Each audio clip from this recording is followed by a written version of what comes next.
نحمده ونصلي ونسلم على رسوله الكريم اما بعد. محترمو د یوې مسلې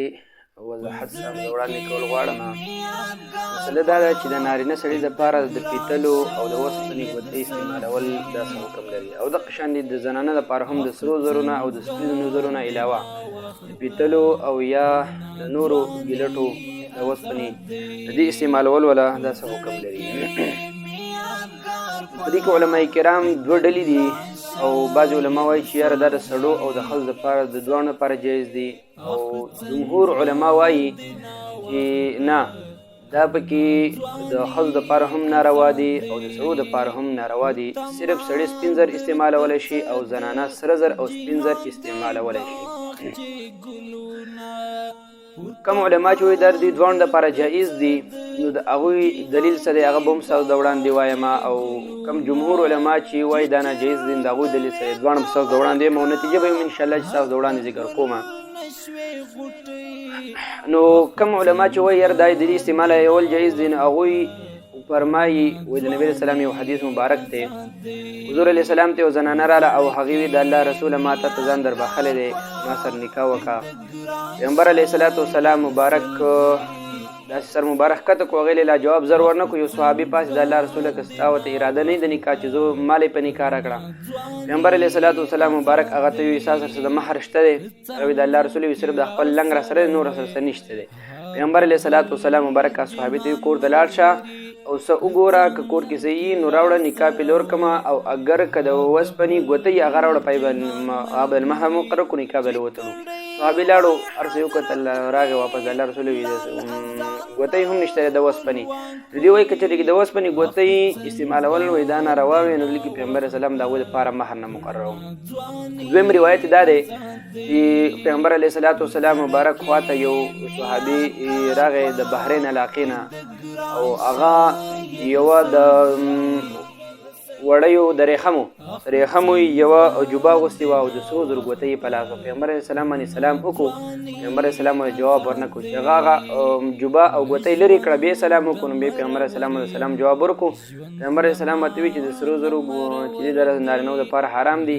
ګوته یې ځانه جوړه کړه یا د سپینو زرو او یا د اوسپنې یا د ګیلټو او یا د عامې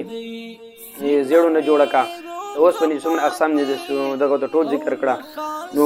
دلته دوی دا وایي چې یاره دلته دا ناجایز دی، نو پیغمبر علیه السلام به دوی ته دا نه وي چې یاره ته ځانه د اوسپنې یا د پیتلو نه یا د چاندۍ نه د دې نه جوړه کړه. نو خبره داسې ده چې د دې علماء کرام چې دوی د دې نه کوم استدلال کړی، نو جمهور علما د هغې دا جواب کوي چې صیب د دې نه مراد دغه نه دی، نو چې یاره دا جایز دی، بلکې دا په هغه وخت کې چې لا د دې منع نه وراغلی په شریعت کې، نو دا پیغمبر علیه السلام په هغه وخت کې فرمایلي و. دویم جواب دوی دا کوي چې یاره که تاسو وایئ چې نه وروسته یې فرمایلي دي، د منې نه وروسته یې فرمایلي دي، د هغې دپاره بیا دوی جواب دا کوي یاره د دې نه مراد هغه اوسپنې وي یا ترې هغه پیتلو چې په هغې باندې له پاسه سپین زر چڼکاو کړی شوي وي، چې کومه ګوتۍ د پیتلو جوړوي یا د اوسپنې نه جوړوي په هغې باندې څوک له پاسه چاندي چړاو کوي، نو هغه یې بیا استعمالول ولا جایز دي سړو دپاره، او که زنانه پې سونه ورسره هم چړاو کوي اگر که ګوتۍ د اوسپنې خو بیا ول استعمالول جایز دي. ها، او دا یعنې ذکر د ګوتۍ کومه زنانو دپاره بنګړي والۍ وغیره نور چې هم اوزار د زینت هغوی جوړولی شي ځان استعمالولی شي. کم چې جمهور علما دي هغوی چې وایي دا حرام دی، ولې دوی د هغوی دپاره حدیث شریف دا سنن ابو داود شریف کې ذکر دی. پیغمبر علیه السلام حدیث مبارک ته صحابي فرمایي ان رجلا جاء الى النبي صلى الله عليه وسلم وعليه خاتم من شبه فقال له ما لي اجد منك ريح الاصنام فطرحه، ثم جاء وعليه خاتم من حديد فقال ما لي ارى عليك حلية اهل النار فطرحه، فقال يا رسول الله صلى الله عليه وسلم من اي شيء اتخذه؟ قال اتخذه من ورق ولا تتمه مثقالا. نو دا حدیث مبارک دی چې د حضور اسلام خواته یو صحابي راغی او د هغه د زیړو ګوتې په لاس وه، د زیړو ګوتې په لاس وه. پیغمبر علیه السلام ورته وایي ستا نه ولې د بوتانو بین نازي؟ پیغمبر علیه السلام ورته وایي ستا نه ولې د بوتانو بین نازي؟ هغه صحابي هغه ګوتې لرې کړه، په بل پیر راغی د اوسپنې ګوتې په لاس. پیغمبر علیه السلام ورته دا خو ستا د جهنمیانو کالی ولې اچولی دی؟ هغه چې پیغمبر علیه السلام ورته ته جهنمیانو کالی ولې اچولی؟ هغه هم ګیل کړه. بیا عرض کې د الله رسول وایي د سر یې جوړ کړمه. پیغمبر اسلام ورته وایي چې د سپینو زرو نه ګوتې ځانه جوړه کا خو یو مسقال ته وزن مرسو مسقال وزن غالبا چې 4.5 ماشې راځي خو دا به د غمین علاوه د دغه ټول حسابي نو دلته کې جمهور علما وایي چې پیغمبر اسلام د دې وجه بیان کړی چې دا زنانو ته نارینه ټول ته عام دي او د دې چې دینو بیا منه دا ناروا دي د استعمال او منه تر غلي ده ځکه چې څنګه د بوتانو بین چې د سړی نه خېږي دغه لپاره بد دي او دغه لپاره مکروه ګڼل شي د قشن د زنانه نه چې د بوتانو بوی خېږي هغه هم هغه لپاره مکروه ناروا ګڼل شي کم جهنمی کاله چې اگر نارینه لپاره ناروا د قشن جهنمی کاله د زنانه لپاره ناروا دي خلاصه دا چې یره کومې وجې چې پیغمبر اسلام یاد کړي دا په سړی پسې خاصي نه دي داسې وجې دي بلکې چې هغه زنانه او نارینه دواړو ته شامل دي د دې وجې نه علما وایي چې دا ناروا دي په اخر کې دا یو فتاوا ستاسو د وړاندې پیش کوم فتاوا شامل ولا د هم د لیکي یو قول ذکر کړی دی دی وایي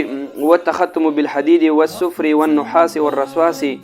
او ګوتې جوړول په اوسپنې سره یا په زیړو سره یا په پیتلو سره او ګیلټو سره وغیره د اوسپنې چې څومره اقسام دي مکروه للرجال والنساء دا چې دا مکروه تحریمي دي د پاره د سړو هم او د ښځو هم لهدا د دې نه ځان ساتل پکار دي کم خلک چې دا ګوتې استعمالي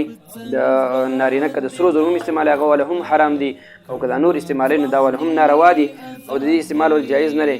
او که زنانه هم د سرو زرو د سپینو زرو نه علاوه نور استعمال دا ول ناروا دي او که د اوسه پورې چا استعمال کړي نو پکار دي خدای اخلاص ته توبه وباسي او دینه با چې دې شیزونه استعمال پرې دي که څوک خامخا استعمالي د جایزوالي طریقې بیا دغه ده چې انسان ګوتې د سپینو د اوسپنې خدای په لپاس چاندي چړاو کی د استعمالول شي ځکه په یو حدیث شریف کې راځي د حدیث شریف هم دی سنن ابو داود شریف کې هم ذکر دی نور کتابونو هم راغسته چې د پیغمبر علیه الصلاۃ والسلام مبارک ګوتې مبارکه چوانو هغه د اوسپنې نه جوړه او سپین زر په لپاس چانکاو کړی شو ول دغه ګوتې استعمالول بیا بالکل بلا شک بلا شبهه جایز دي که څوک خامخا دغه استعمالي نو هغه د سره دغه طریقه وکي واخر دعوانا الحمد لله رب العالمين